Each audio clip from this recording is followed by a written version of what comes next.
দেবী দেবী চৌধুরানী? হ্যাঁ বাবা মশাই, দেবী চৌধুরানী। ওই ওই ডাকাত রানী?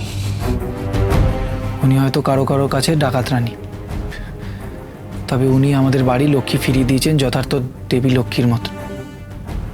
উনি সত্যিই দেবী চৌধুরানী।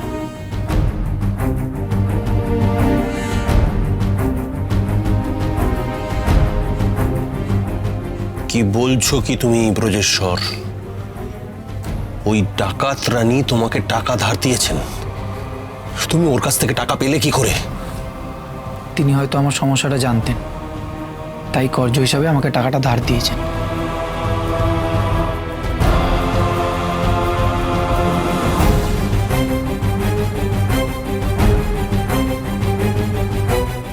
বাহ, অপূর্ব। আমার টাকা আমাকেই ধার দেওয়া, চমৎকার।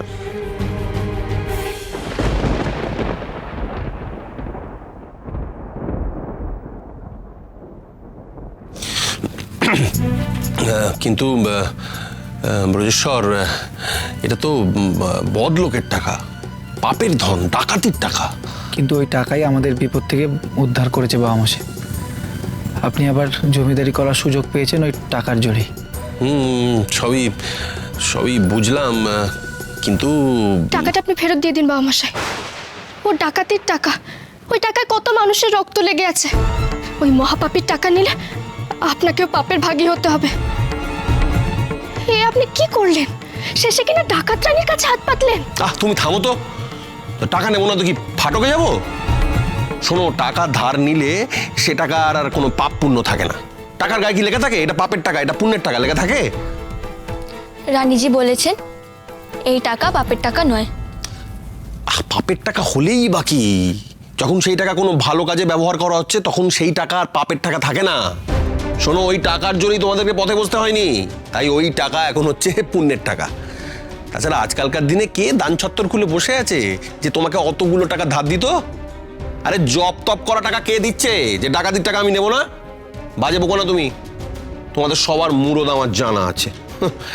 তা বাবা ব্রজেশ্বর, তোমাকে মোহরগুলো ধার দেওয়ার সময় কি কিছু লেখাপড়া করিয়ে নিয়েছে? আজ্ঞে না, তার প্রয়োজন হয়নি। এই দেখো, ওই ওই ওইখানেই তো আমার চিন্তা হচ্ছে। কিসের চিন্তা বাবা মশাই? হ্যাঁ না, ডাকাতির টাকা তো, তার উপর কিছু লেখাপড়া করা হয়নি। এখন ডাকাতের মর্জি, হঠাৎ যদি টাকা চেয়ে বসে আমাদের বাড়িঘর লুট করে।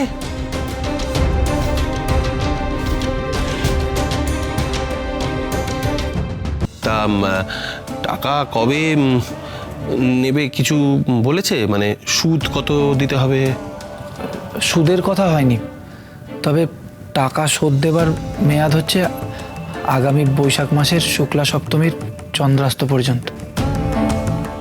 বৈশাখ মাস শুক্লা সপ্তমী মানে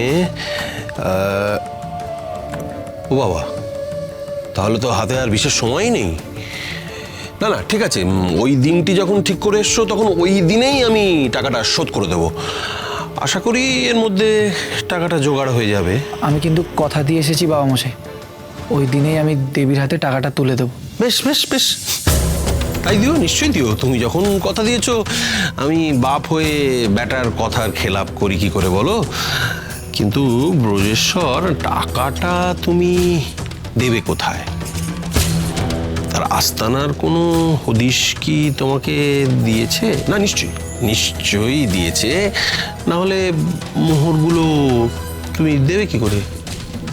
না, উনি আমাকে নিজের ডেরার সন্ধান দেননি, তবে দেবরাজপুরের কাছে কালসাজির ঘাটের আশেপাশেই সেদিন থাকবে দেবী চৌধুরানীর বজরা। সেইখানেই ওনাকে টাকাটা পৌঁছে দিতে হবে।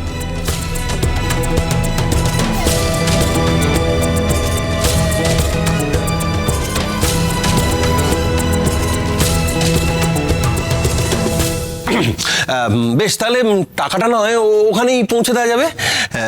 টাকা নিয়ে তুমি চিন্তা করো না, ও টাকা আমি ঠিক জোগাড় করে নেবো, ব্যবস্থা হয়ে যাবে ব্রজ। কিন্তু তুমি টাকাটা এনে যে কি উপকার করেছো ব্রজ, আমি কি বলবো।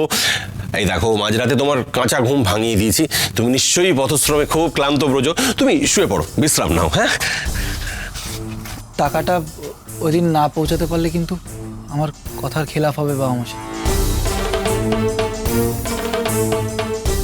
ওই নিয়ে তুমি একদম ভেবো না ব্রজ, তুমি রাতের ঘুম নষ্ট করো না, টাকা আমি ওই দিনই শোধ দেব।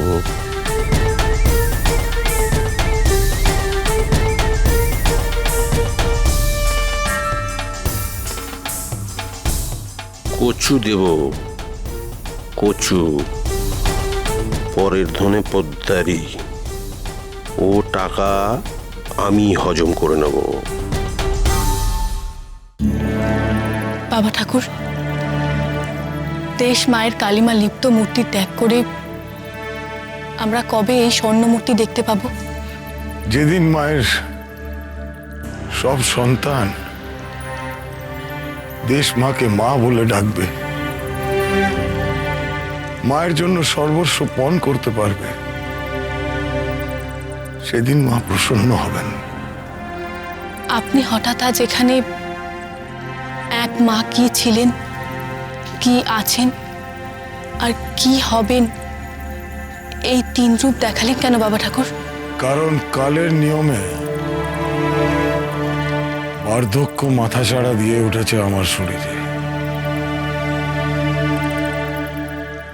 আমি তোমাকে কিছু কথা বলতে চাই মা, তাই তোমাকে এখানে নিয়ে এসেছি। এখন দেশ মায়ের চরম দুর্দিন চলছে।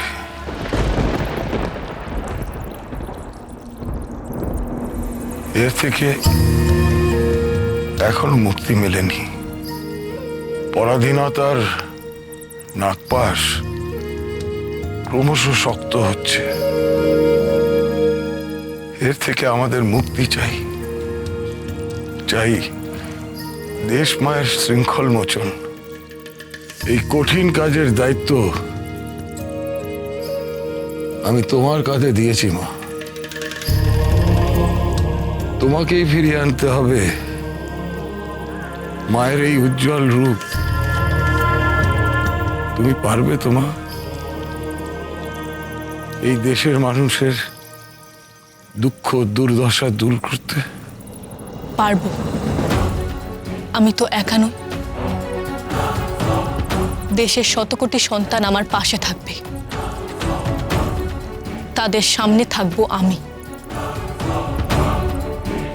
মায়ের কালিমা লিপ্ত রূপ থেকে আবার তার উজ্জ্বল রূপে ফিরিয়ে আনার শপথটাই আমরা নিচ্ছি। আমি তাদের নিয়ে মায়ের কলঙ্ক মোচনের কাজে জীবন পণ করব বাবা ঠাকুর। তুমি পারবে এই দেশের সুদিন ফিরিয়ে আনতে, এ আমার দৃঢ় আত্মবিশ্বাস। বন্দে মাতরম, মাতরম, বন্দে মাতরম, মাতরম।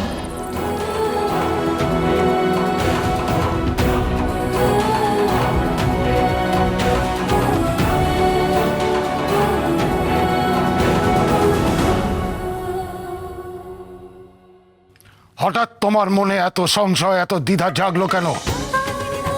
কি এমন ঘটনা ঘটে গেল? এই রানীগিরিতে আমি বড় ক্লান্ত বাবা ঠাকুর, মুক্তি দিন আমাকে।